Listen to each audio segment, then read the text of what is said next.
বড় দামি মানুষ ছিলেন বলখের বাদশাহ ইব্রাহিম বিন আদম। একদিন দূরের দিকে যাবেন, দূরে কোথাও যাবেন, আসতে একটু লেট হবে। তার দাসীকে বলল, দাসী তুমি আমার বিছানাটা বিছায় রাখবা, আমার আসতে একটু দেরি হবে। দাসী চিন্তা করলো, বাদশার বিছানা তো বড় দামি বিছানা, বাদশার আসতেও তো একটু দেরি হবে, আর বাদশার কামরায় থেকেও দেখার জন্য আসবে না, তাহলে আমি একটু বিশ্রাম করি। এই দাসী যখন বিশ্রাম করতে গেলেন, নাযালাত আলাইহিমুস সাকিনাহ, আল্লাহ রাব্বুল আলামিনের পক্ষ থেকে ঘুম নামক নিয়ামত এই দাসীকে দিয়ে দিলেন আল্লাহ। এই দাসী ঘুমিয়ে পড়লেন। বাদশা এসে দেখেন তার বিছানায় দাসী ঘুমিয়ে আছে। বাদশা উজিরকে ডাকলেন, আর জল্লাদকে ডাকলেন, মন্ত্রীদেরকে ডাকলেন, আর বললেন, আমি নির্ধারণ করে দিলাম এই দাসীকে একটা নয়, দুইটা নয়, 50টা বেতের আঘাত করবা। যখনই এই দাসের উপরে যখন এই আঘাত করা হলো, প্রতিটা আঘাতে এই দাসে মুসকি মুসকি হাসে। যখন 50টা বেতের আঘাত শেষ হয়ে গেল, দাসী এবার হাও মাও করে কান্নাকাটি শুরু করে দিল, হাও মাও করে কান্নাকাটি শুরু করে দিল। বলখের বাদশাহ ইব্রাহিম বিন আদম বলেন, ও দাসী তুমি কেন কান্না করো? তোমাকে যখন আঘাত করেছে তখন কান্না করো নাই, এখন কেন কান্না করো? পরে বাদশাহ, আপনার খাই, আপনার পরি, আপনার রাজ দরবারে থাকি বাদশা গো, আপনার জন্য আমার বড় মায়া হয়। বলে দাসী, তুমি বলো কি আমার জন্য তোমার কেন মায়া হয়? বলে বাদশাহ, জানেননি আপনি এই যে পরওয়ারদিগারের এই যে ক্ষমতা পাইলেন, রাজত্ব পাইলেন, ও বাদশাহ জানেননি আপনার বিছানায় একটু শোয়ার কারণে, আপনার অনুমতি ছাড়া আপনার বিছানায় শোয়ার কারণে আপনি আমাকে 50টা বেতের আঘাত করলেন। ও বাদশাহ একটা বার চিন্তা করেন, আপনাকে আমাকে যে রব বানাইলো তার হুকুম আপনি মানতেছেন না।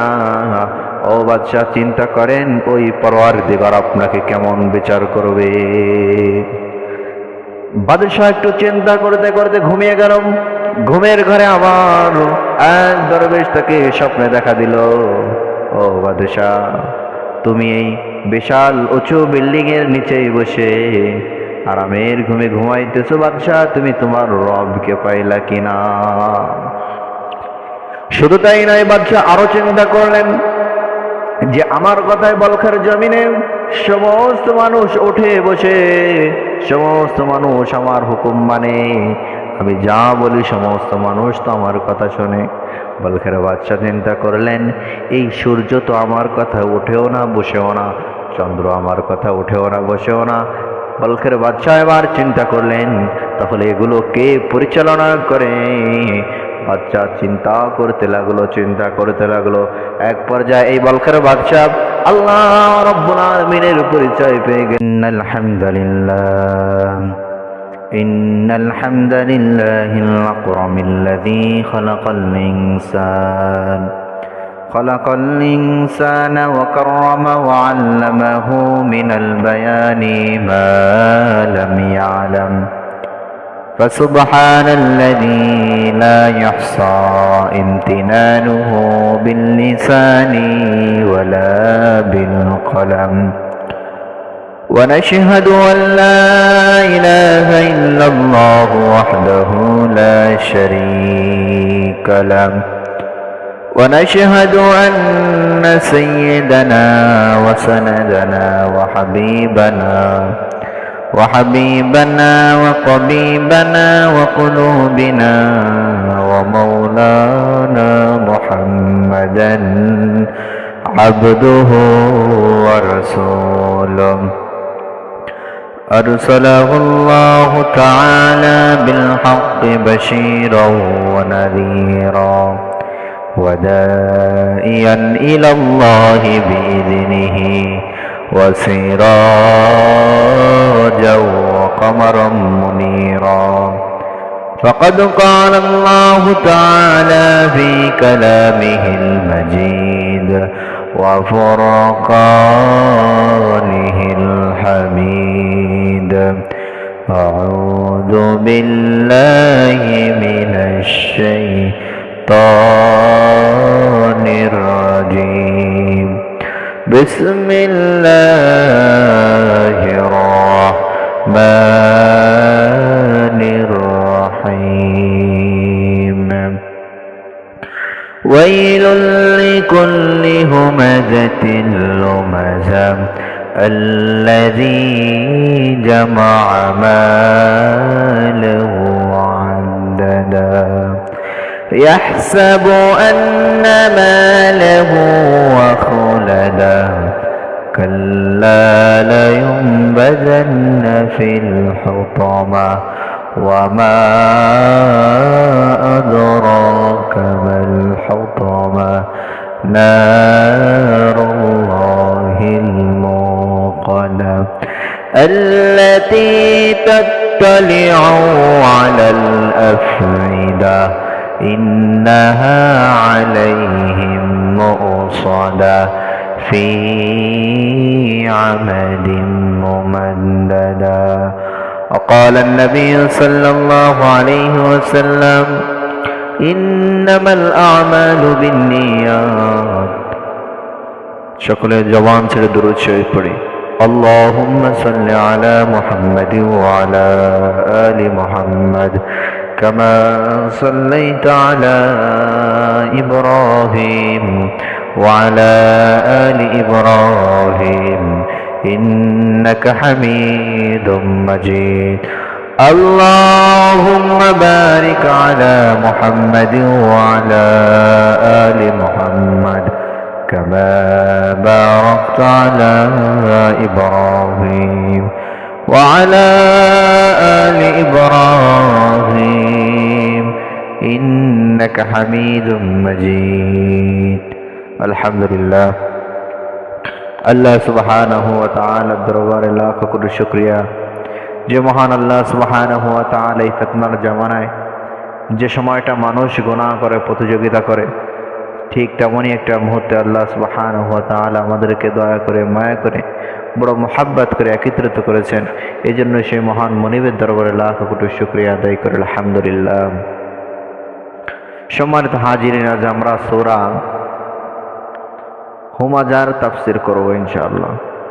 এই সূরা হুমাজার থেকে আপনার আমার জন্য কেমন শিক্ষা রয়েছে, সূরা হুমাজার মধ্যে আল্লাহ রাব্বুল আলামিন আপনার আমার জন্য কি রেখেছেন, এই হুমাজা থেকে আপনার আমার জন্য কি শিক্ষণীয়, আমরা যদি একটু লক্ষ্য করি। এই সূরা হুমাজা নাজিল হওয়ার কারণ হলো আরবে ওয়ালিদ ইবনে মুগীরা তিনি হুজুর সাল্লাল্লাহু আলাইহি ওয়াসাল্লামের আরেকজন রয়েছেন উমাইয়া ইবনে খালফ এবং ওয়ালিদ ইবনে মুগীরা, এই দুইজন ব্যক্তি হুজুর সাল্লাল্লাহু আলাইহি ওয়াসাল্লামের দোষ তারা খুঁজে বেড়াতো। হুজুর সাল্লাল্লাহু আলাইহি ওয়াসাল্লামের কোথায় একটু দোষ পাওয়া যায় এইটা নিয়ে তারা মানুষের সামনে বলাবলি করত। এর প্রেক্ষাপটে আল্লাহ রাব্বুল আলামিন এই সূরা নাজিল করলেন। তো এই সূরা থেকে আপনার আমার জন্য বড় শিক্ষা রয়েছে। আল্লাহ রাব্বুল আলামিন সূরার শুরুতে বলে দিলেন, ওয়াইলুল লিকুল্লি হুমাজাতিন লুমাজা, ধ্বংস ওই সমস্ত ব্যক্তিদের জন্য, অবশ্যই ধ্বংস ওই সমস্ত ব্যক্তিদের যারা ছগলখড়ি করে, যারা পরনিন্দা করে, যারা সামনাসামনি মানুষকে ধিক্কার দেয়। দুর্ভোগ ওই সমস্ত ব্যক্তিদের জন্য, ধ্বংস ওই সমস্ত ব্যক্তিদের জন্য। আল্লাহ রাব্বুল আলামিন আরো একটা বলে দিলেন, আল্লাযী জামা মালাহু ওয়া আদ্দাদা। আল্লাহ রাব্বুল আলামিন এই সূরার মধ্যে বললেন আল্লাযী জামা, তবে ওই সমস্ত ব্যক্তিরাও ধ্বংস হবে যারা আল্লাযী জামা, যারা জমা করেছে, মালাহু ওয়া আদ্দাদা, যারা সম্পদ জমা করেছে, ওয়া আদ্দাদা, এবং তারা গণনা করে, সম্পদ তারা একত্রিত করেছে, সম্পদ জমা করেছে এবং তারা গণনা করে। শুধু এখানেই সীমাবদ্ধ নয়, শুধু এখানেই সীমাবদ্ধ নয়, ইয়াহসাবু আন্না মালাহু আখলাদা, তারা ধারণা করে এই সম্পদ আমাদেরকে অমর করে রাখবে, এই সম্পদ সারাটা জীবন আমাদের সঙ্গে থাকবে। তারা আল্লাহ রাব্বুল আলামিনের এই নিয়ামতকে অস্বীকার করে আর বলে সম্পদ আমাকে অমর করে রাখবে। তো এই যে বলল পরনিন্দা, ওয়াইলুল লিকুল্লি হুমাজাতিল লুমাজা, এখানে আমরা যদি একটু লক্ষ্য করি, হযরত আশরাফ আলী থানভী রাহিমাহুল্লাহ কি বলেন? আশরাফ আলী থানভী রাহিমাহুল্লাহ সম্পর্কে সুন্দর একটা বক্তব্য রাখেন। আশরাফ আলী থানভী রাহিমাহুল্লাহ বলেন, এক ব্যক্তির একটা ঘোড়া ছিল সফরের জন্য। এই সফরের এই যে ঘোড়াটা, এই ঘোড়ার একটা বদ অভ্যাস ছিল। এই ঘোড়াটা যখন মলত্যাগ করত, মলত্যাগ শুকার জন্য ব্যস্ত হয়ে যেত। তো এই ব্যক্তিটা একবার দূরে সফর করবে। এখন আরেক ব্যক্তিকে বলল, ভাই আপনিও তো এই রাস্তা দিয়ে যাবেন, তাহলে আপনি আমার ঘোড়ার পিছে পিছে আসেন, মাঝে মধ্যে আমার ঘোড়াকে একটু প্রহার করবেন। এভাবে পিছের ব্যক্তি যখন যাইতে যখন তার গন্তব্য স্থানে চলে আসলেন, তখন বললেন, ভাইজান আমি তো গন্তব্য স্থানে চলে আসছি, আপনি এবার আপনার রাস্তায় যান। কিছু দূর যাওয়ার পরে ওই ঘোড়া ওই পিছের দিকে আবার অগ্রসর হইতেছেন, কেননা ওই ঘোড়ার সফরের শুরুতে মল ত্যাগ করেছিল। আশরাফ আলী থানভী রাহিমাহুল্লাহ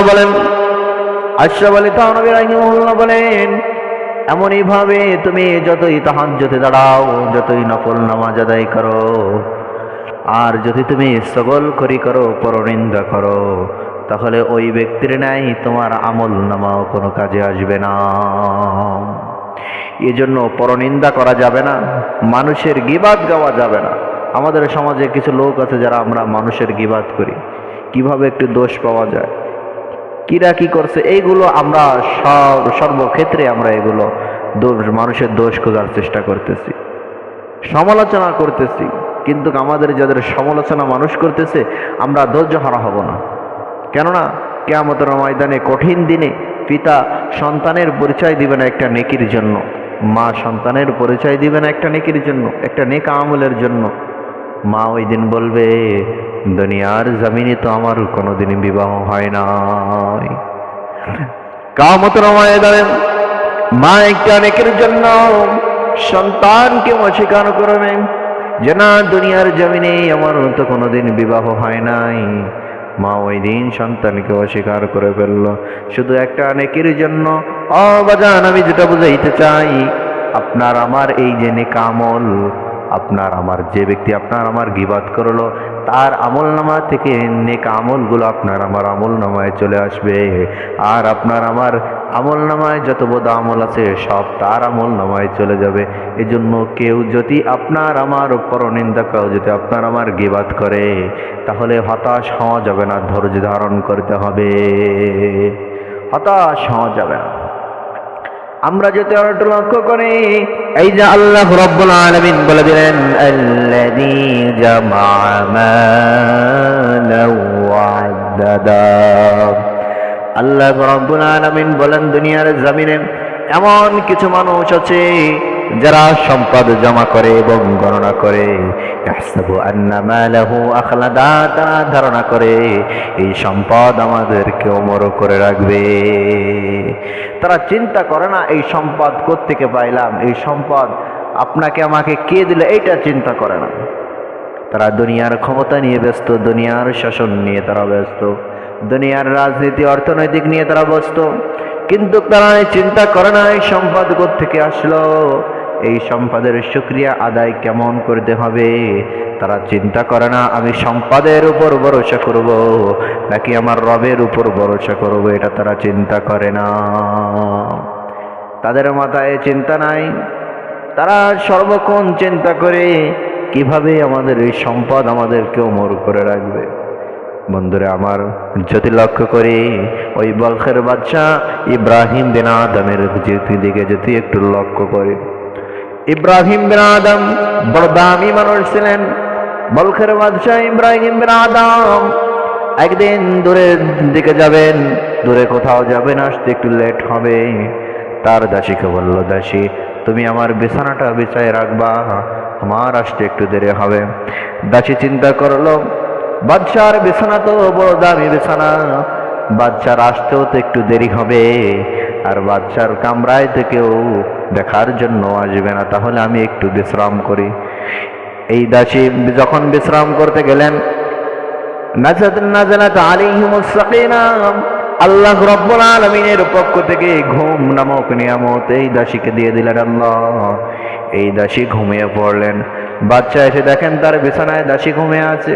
বাচ্চা উজিরকে ডাকলেন, আর জল্লাদকে ডাকলেন, মন্ত্রীদেরকে ডাকলেন, আর বললেন আমি নির্ধারণ করে দিলাম এই দাসীকে একটা নয় দুইটা নয় 50টা বেতের আঘাত করবা। যখনই এই দাসের উপরে যখন এই আঘাত করা হলো, প্রতিটা আঘাতে এই দাসে মুসকি মুসকি হাসে। যখন 50টা বেতের আঘাত শেষ হয়ে গেল, দাসী এবার হাও মাও করে কান্নাকাটি শুরু করে দিল, হাও মাও করে কান্নাকাটি শুরু করে দিল। বলখের বাচ্চা ইব্রাহিম আদম বলেন, ও দাসী তুমি কেন কান্না করো? তোমাকে যখন আঘাত করেছে তখন কান্না করো নাই, এখন কেন কান্না করো? পরে বাদশাহ আপনার খাই আপনার পরি আপনার রাজ দরবারে থাকি বাচ্চা গো, আপনার জন্য আমার বড় মায়া হয়। বলে দাসী তুমি বলো কি আমার জন্য তোমার কেন মায়া হয়? বলে বাদশাহ জানেননি আপনি এই যে পরওয়ারদিগারের এই যে ক্ষমতা পাইলেন, রাজত্ব পাইলেন, ও বাদশাহ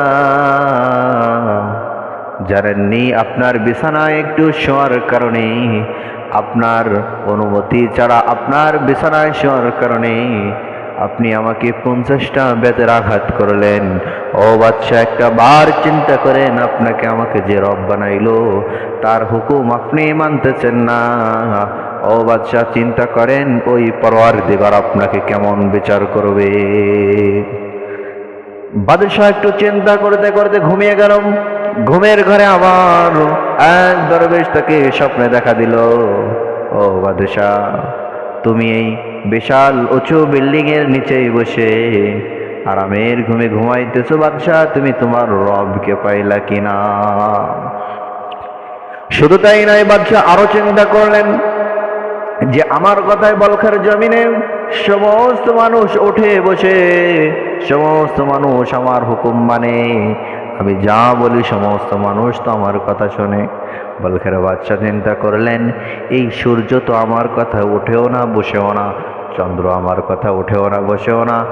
বলখের বাদশা এবার চিন্তা করলেন তাহলে এগুলো কে পরিচালনা করে? বাচ্চা চিন্তা করতে লাগলো, চিন্তা করতে লাগলো। এক পর্যায়ে এই বলখের বাদশা আল্লাহ রাব্বুল আলামিনের পরিচয় পেয়ে গেলেন। তিনি অনেক বড় বুজুর্গ হয়ে গেলেন। তবে বোঝানোর উদ্দেশ্য হলো এই বলখের বাদশা একটা সময় ছিল যখন সম্পদ নিয়ে সম্পদ জমা করত, আর মনে করত এই সম্পদ এই রাজ্যের লোকেরা এগুলো আমাকে ওমর বানিয়ে রাখবে। এজন্য সম্পদ যতই থাকুক না কেন একটু চিন্তা করতে হবে এই সম্পদ তোমাকে আমাকে কোথায় নিয়ে যাইতে পারে। এজন্য ধারণা করা যাবে না যে সম্পদ আপনাকে আমাকে ওমর করে রাখবে। এরপরে আল্লাহ রাব্বুল আলামিন বললেন কাল্লা লা ইউমবাদান্না ফিল হুতামা, কাল্লা সাবধান ও গোলাম গো সাবধান সাবধান, লা ইউমবাদান্না চূর্ণ বিচূর্ণকারী জাহান্নামে অগ্নিতে নিক্ষিপ্ত হবে। এই গুণগুলো যাদের ভিতর থাকবে, যারা সম্পদ নিয়ে অহংকার করবে, পরনিন্দা করবে, তাদের ব্যাপারে বলতেছে তারা হোতামা অর্থাৎ কঠিন অগ্নিতে তারা নিক্ষিপ্ত হবে। এরপর আল্লাহ রাব্বুল আলামিন বলেন ওমা আদরাকা মাল হুতামা, বলে পয়গম্বর জানেননি হোতামা কি জিনিস? ও পয়গম্বর আপনি কি হোতামা চিনেন? হোতামা কাকে বলে? হোতামা কি জানেননি? নারুল্লাহিল মুকাদা, এই হোতামা হলো আল্লাহ রাব্বুল আলামিনের প্রজ্বলিত আগুন। এরপর আল্লাহ রাব্বুল আলামিন আরো বলে দিলেন আল্লাতী তাত্তালিউ আলাল আফইদা, আমার রব দুনিয়ার মানুষদেরকে উদ্দেশ্য করে বলে দেয় ও গোলাম দুনিয়ার আগুন কিন্তু তোমাদের শরীর গ্রাস করে, কিন্তু এই কঠিন প্রজ্বলিত জাহান্নামের আগুন প্রথমে তোমাদের কলিজাকে গ্রাস করে ফেলবে। ইন্নাহা আলাইহিম মুসাদা। আল্লাহ রাব্বুল আলামিন এই আয়াতের মধ্যে বলা যায়, ও গোলাম, এই আগুন তোমাদের সমস্ত অঙ্গ প্রত্যঙ্গের সাথে কিন্তু তোমাদের এই আগুন থাকবে। ফি আমাদিম মুমান্দাদা, দীর্ঘ স্থল সমূহের মধ্যে বিষ্টৃত থাকবে, বিষ্টন করা থাকবে। এই ব্যক্তিগুলো কারা হবে? যারা পরনিন্দা করে। এই লোকগুলো কারা হবে? যারা সম্পদ গণনা করে। এই লোকগুলো কারা হবে? যারা মনে করে সম্পদ আমাকে অমর করে রাখবে। কত সম্পদ আপনার আমার। বাজান, কারণের সম্পদ কম ছিল না, কারণের অনেক বড় সম্পদ ছিল, কারণ অনেক বড় সম্পদশালী ছিল। কারণ দুনিয়ার জমিনে থাকতে পারে নাই, তুমি আমি কেমনে থাকবো এটা কিভাবে আশা করি?